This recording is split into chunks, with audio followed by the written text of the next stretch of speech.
Hello everyone, I'm Eric Sandilands. This is the first of a number of recording short videos that we're going to do regarding the Stokesley magazine and the Stokesley collection, and each of us picking a theme to share. And I wanted to talk about our mentor, Alec Wright, who was a famous local historian, artist, and a writer for the Dalesman, famously described as the most well-known man in Cleveland, I think it was. Um, so the Stokesley magazine, four of us schoolboys published first in 1978. We were 14 and 15 years old. We were just in that year at school. And we published it for a couple of years and then trying to collect local news and views.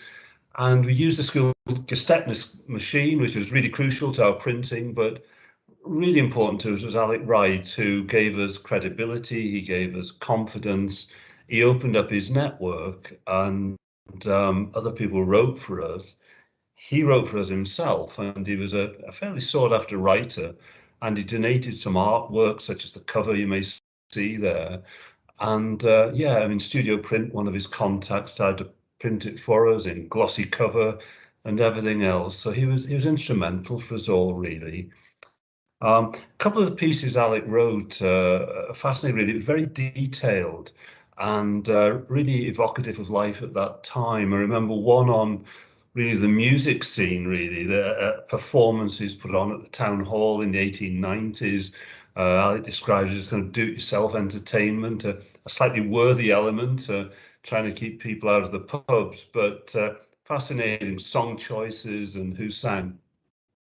And I think one of his pieces that might interest an awful lot of people is his Farmer's Daybook, Stokesley Farmer's Daybook, in which in the 1914-18 war, it's a chap getting on with his life, writing down, what the money's being spent on, whether it's on the farm, whether it's new boots, clearly very, very generous in his donations to Red Cross causes relative to his other expenditure, trying to look after people in the war, and also recording in his notes, in his daybook, that day in December 1914, where the German Navy bombarded the coast, including Hartlepool, Whitby, Scarborough, a real surprise attack, and the doors shaking in Stokesley, where he was. Really evocative piece. So why do we feel some of this matters today? So 30 years on from the publication of the magazines, which used to sell out in their day, actually, they were quite a popular thing. We collated them in the Stokesley collection. So this was the original four of us, which was Peter Holworth, Andy Grass, Toby Braham, and myself.